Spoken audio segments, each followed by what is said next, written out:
मंडळी, तुम्ही बघितलं असेल की या 4 ते 5 दिवसामध्ये महाराष्ट्रामध्ये वेगवेगळ्या ज्या काही घटना घडत आहेत, त्या घटना अतिशय मनाला खंत लावून जाणाऱ्या आहेत आणि त्या ज्या घटना आहेत ते वारंवार सामान्य असतील किंवा मोठ्या व्यक्ती असतील यांच्यासोबत घडतच असतात. परंतु जे काही न्यूज रिपोर्टर आहेत, आपले न्यूज चॅनल आहेत, त्यांचं जे काही काम आहे, सरकार व्यवस्थित चाललंय का? किंवा समाजामध्ये काय घडत आहे? कोणत्या गोष्टी या ठिकाणी समाज करत आहे, या सर्वांचा जो काही आढावा आहे, हे न्यूज चॅनल आणि प्रसारमाध्यमं आपल्याला देत असतात. परंतु आजकाल सोशल मीडियावरती आपण बघत असतो, की जे न्यूज चॅनलवाले आहेत, ते न्यूज कमी आणि क्राईम रिपोर्टर जास्त झाले आहेत. बघू शकता, की जवळपास 5 ते 6 दिवसाखाली घडलेली जी घटना आहे, सिया, केतन, चेतन, त्यांची फॅमिली, त्यांचं बॅकग्राऊंड, त्यांची नेटवर्क, ते कुठं घडलं आणि इव्हाना काही-काही रिपोर्टर तर असे आहेत, की जिथं चेतन पडला तिथं जाऊन बघतायत, की किती त्याची खोली आहे, केव्हा पडला, कोणती वेळ होती.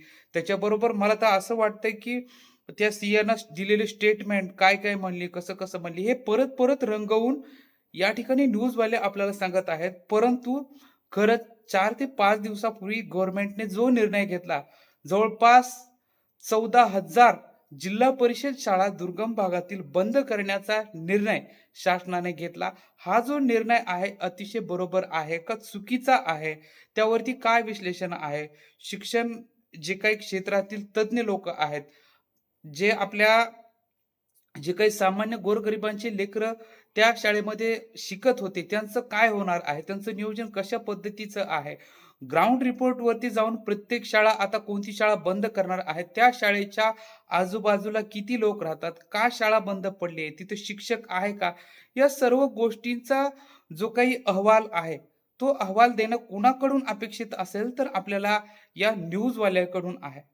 बघू शकता, की काही-काही यूट्यूबर आहेत पद त्यांच्या जे काही मानाने व्यवस्थित पद्धतीचं काम करतात.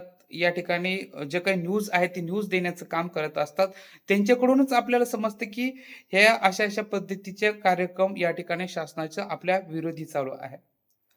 मित्रांनो, सगळ्यात महत्त्वाची शोकांतिका म्हणजे एक ठिकाणी विन्स्टन चर्चिल आपल्याला स्वातंत्र्य देत असताना त्यांनी म्हटलं होतं, की भारतीयांच्या हातामध्ये सत्ता देणं म्हणजे लहान लेकराच्या हातामध्ये बंदूक देण्यासारखं आहे. तो कोणावर बंदूक चालवेल हे सांगता येत नाही. स्वतःवर सुद्धा चालू शकतो आणि समाजावर किंवा त्याच्या फॅमिलीवर सुद्धा चालू शकतो.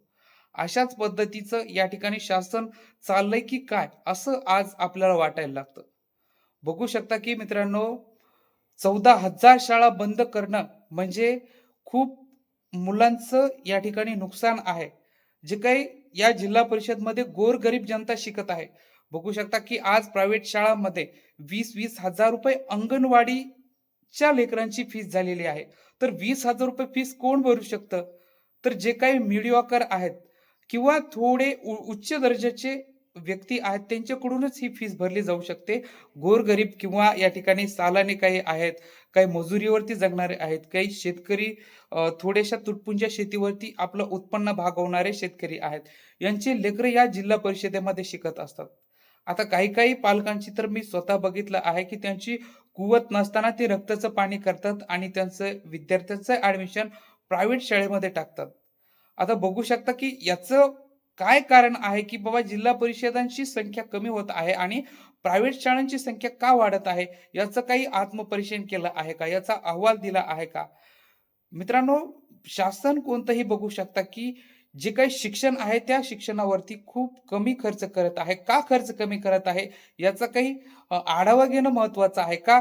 तर शिक्षणापासून त्यांना कोणतंही उत्पन्न नाही आहे गव्हर्नमेंटला. फक्त या ठिकाणी लोकांचा फायदा आहे आणि लोक जर शिकले, तर आपल्याला प्रश्न करतील आणि आपला जे काही वारसाने, परंपरेने जे काही राजकीय गाद्या चालू आहेत, त्या गाद्या त्यांच्या विस्कळीत होतील आणि लोक हुशार होतील. असं त्यांना आज वाटत आहे. मित्रांनो बघू शकता, की आज एक 10 वर्षापूर्वी बॉलिवूड इंडस्ट्रीमध्ये कोणालाही पाऊल ठेवता येत नव्हतं. त्यांच्याच या ठिकाणी फॅमिलीतील व्यक्ती, नातू असतील, पतरुंड असतील, त्यांच्या फॅमिलीतील लोक असतील, या सर्वांनी बॉलिवूड इंडस्ट्रीवरती राज्य केलं होतं. इव्हाना आजसुद्धा करत आहेत. परंतु या सोशल मीडियावरती YouTube, Instagram आणि Facebook यावरती आजकाल ज्यांच्यामध्ये कला आहेत ते सुद्धा स्टार होऊ लागले आहेत. असं ज्या राजकीय व्यक्तींना भीती आहे, की सामान्यांची जर लेकरं शिकली तर त्यांच्या सतरंज्या कोण उचलणार आहे?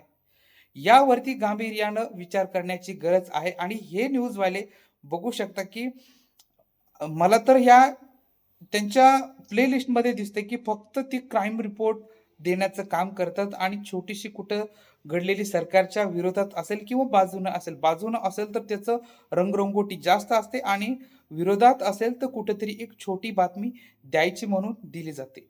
यावरती तुम्हाला काय वाटतं मला कमेंट्समध्ये नक्की कळवा. आजच्या व्हिडिओसाठी एवढंच. चांगला व्हिडिओ वाटला तर नक्की सबस्क्राईब करा. धन्यवाद.